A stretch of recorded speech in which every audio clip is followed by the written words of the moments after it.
Video पे nail कान आपे जो तो बुहा मिसरा को इन और आले नो अल्फा ओमेगा संबाद कोजोंग टीम से खोज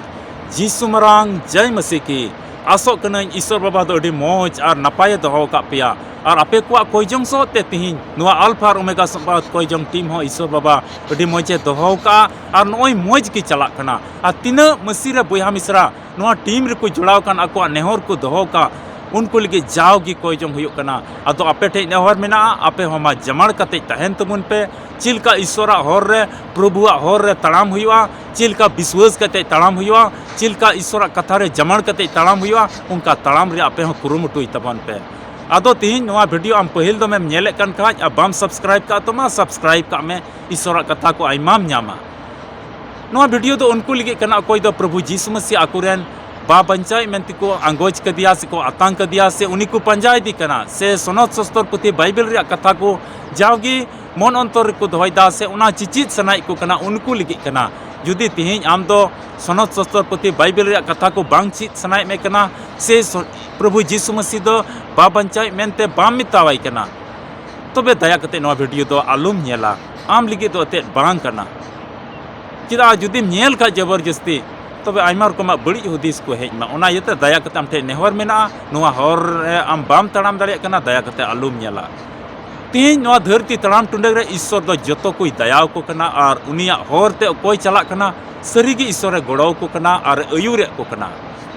तबे बांग बिलम कते दिला वीडियो लाहा से नेल में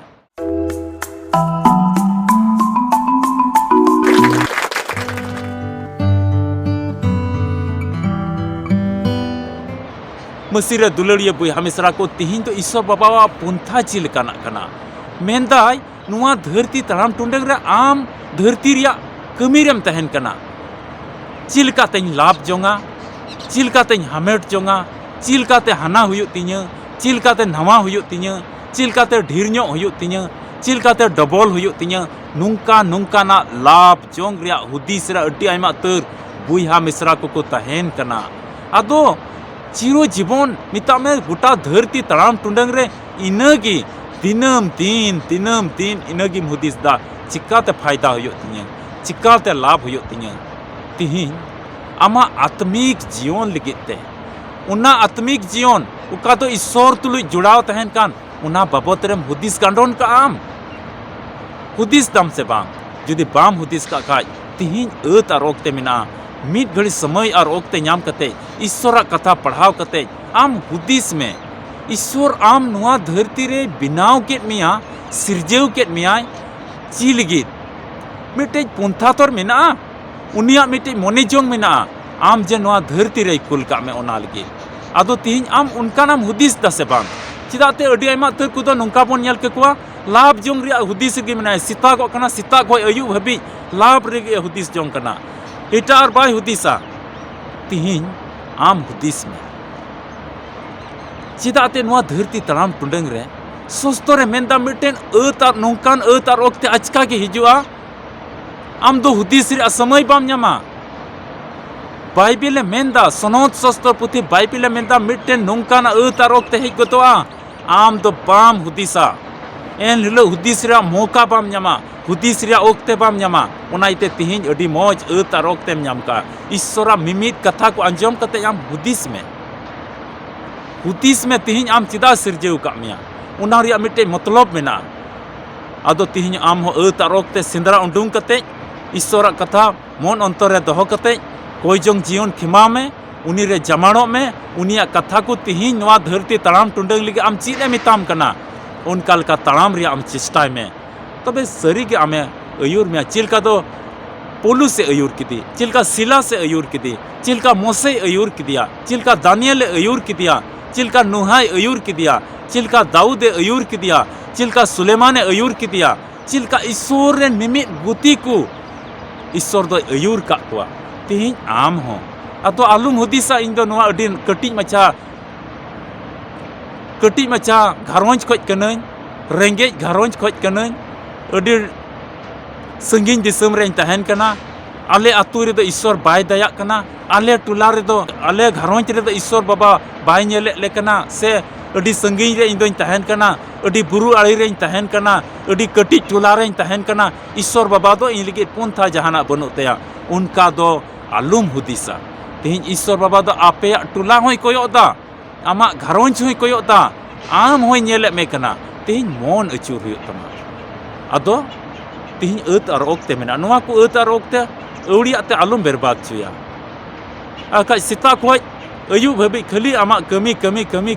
ᱤᱭᱟᱹ ᱛᱮᱜᱮᱢ ᱧᱤᱨ ᱵᱟᱲᱟᱭ ᱠᱟᱱᱟ।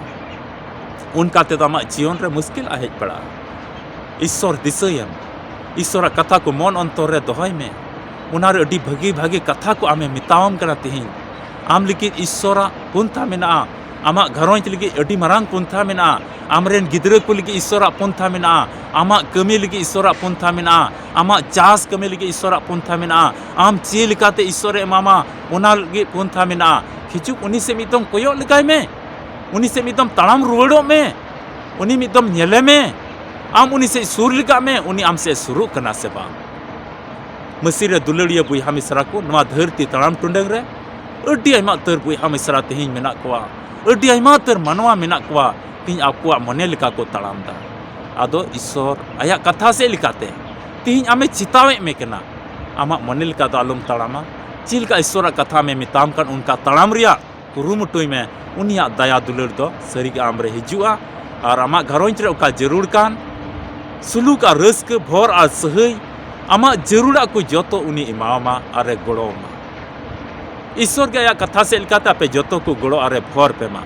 मसीरे दुलड़िया बुहा मिश्रा को नो अल्फा और ओमेगा संवाद कोयजोंग टीम ओका दो 24 घंटा कोयजोंग टीम कान नोरे तीन पे जुड़ा कान आपे जोतो को अड्डी अड्डी सरहाव आपे जरूरा को लगी सी निंद कोयजोंग हुयुक कना उना इते आपे हो कोयजोंग रे जमाड़ कान तहन पे विश्वास रे जमाड़ कान तहन तबुन पे आ तीन दो बापे जुड़ाव दड़े का आपे ठेज हो लई साडी कना ईश्वर बाबा आम होय होहोआम कना आम हो तिहिं आसो कना ईश्वर बाबा आम हो उनी ठे ती जुड़ाव कतेम हिजु आम हो उनिम कोये और आम हो आमा मुरई रे से आमा घरोंज रे तीन जरूरा उना को ईश्वर बाबा आमा लगती जिनिस को जेमन एमाम तबे आमा जीवन रे ओका दो दुख तकलीफ मुश्किल हारोन समस्या कष्ट को मेना से हुदीस को मेना तमा ओका दो बांग समाधान कना उना तेहिं तबे आमा जहाना नेहर मेना खाज तो नेलो का नंबर रे आम हो संपर्क में और बडाय में आमा नेहर को चिलकाम दोहो दाड़ेया वीडियो तो नोडे गिन मुचाद दा ᱧᱟᱯᱟᱢ पुन आर मिटे मौज वीडियो रे मिटे ईश्वरा कथा रिया वीडियो रे ईश्वरा दामना कथा रिया वीडियो रे मा आपे रस्कते तहन तबुन पे कोई जोंग रे जमाड़ कान तहन तबुन पे उनिया कथा को मन अंतर रे दोहो कते ताड़ाम तबुन पे नोआ गे आस और विश्वास रे तहे कते आपे जोतो को जीसु मरांग जय मसीह की।